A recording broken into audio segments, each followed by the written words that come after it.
Ekihure eki cyahikwa abasiramu batari bamwe na bamwe kandi babanza no kurambura office za TV West na Radio West.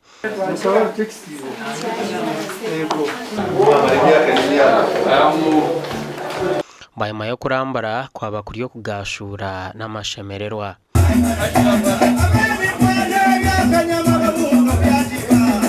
Vision Group ekwatanise na Acacia Country Hotel okutebekanisa ekihoro ky'eriizooba.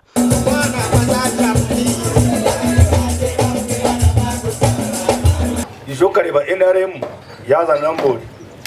yayeta abantu abasaramu kubasibura yasibura bakampara bo hatwayibuza abasaramu kabajyo mu Uganda yona kamwasibura bakampara yuka nangwa na mukama wanje akakoroho kacamushana twadragunitse batweka budget kuri nitwe ko gacha kubasiki cyakampara so mwenu ati imwe bateka abasaramu abakumu TV West na Vision Group nyendangu mwamutakufyo abantu mwe tubatera umungaro ako abakora ikintu cy'abandi muno. Amili Senyange yasima Radio West hamwe na TV West ahabo kuhagera abasiramu no kubegesa obusiramu okorabira mu programs. Akwata buligi yetu kuza kujimanya bakajimanyira Radio West. Batabulija bahamiri bibiri baza mwidi abatabulija bahamiri bibiri baza amiri yagambati omere bibiri dororo ati abantu bayindi bajangu they are rebels ati Radio West yasangwe mu rebels twabumandikora wakati ni batuha Ijumaa special ya radio itandikasha 11 ikasha 10 bizo mukasisi omwanzo saha mwenda mpaka 10 TV etwaisa yona imanya airtime techicho kuzana umufukuha okutahambeho za radio ekikabura hamwe waza TV ya GTV West omanyango esiyona ne kureba waza radio omanyango esiyone kurire waza kurukariba mchungu saa mnyomwazi yako asirentunga mu ngaro butaka bwakuka waza kureba ukareba RDC Blackman Arharia waza kureba ukareba mapapa ubu twabetwe Tasnob Alford Potro akajikwata Rona akahanantwa member wa parliament Dani Chimosho member wa parliament Manyana minister wa agriculture na akakora Frank tumwebaze twatumwina mwera tunonda kujangwa aha turi tokure ngana tomji. Abebembezi ba Vision Group ahabwe itaje ryambarra basima abasiramu ahabwe nkwatanisa y'ibine kandi babashabo kujigumizamu kandi no kumanya ngo mukabo gwitugurigire hare TV West Mbyafayo niyo yabandize koreka butunu narusha bangereze kibakweta live emikoro ya Eid celebrations live ahambeho kuruga ahaboma nico niyo yabandize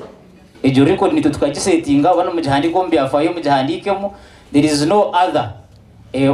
live event ya Eid Omur Western Uganda yarabireho itari ya TV West kandi cyo nicoreka rukundo yitubinire nimo kumwizirene mutwasa mwe bari kwija munonga kwatu bintu bateganisa mutamubwire bwanyu mwija mushomesa tukuba transport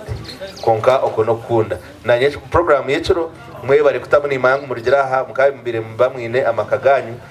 konka okono kunda tukinze twara for granted ntwenda kukibebariza munonga. Abdala Katamba omuhezi wa Mufit kandi wabali omjenyi mukuru yashaba abakozi ba Radio West na TV West okugumiza mbali abachurezi nkoko batwire abizaho mu rugo kubanza muhereza mbahereza kagisha basereba bali aha ba TV mwena na ba radio omaniganyu no wa celebrity bwanyu mubahe yakashani bagende bakomagira umwana mwakogu mbi nyemerire na hawa batera kashani. Omugandi Abdala Nzijira chairman w'abasiramu omu district ya Kanungu yahiga abasiramu kongera amani omukushomesa abana okubatebekanisiza nyensi yabo okubashomesa izo abantu baba batabashomesize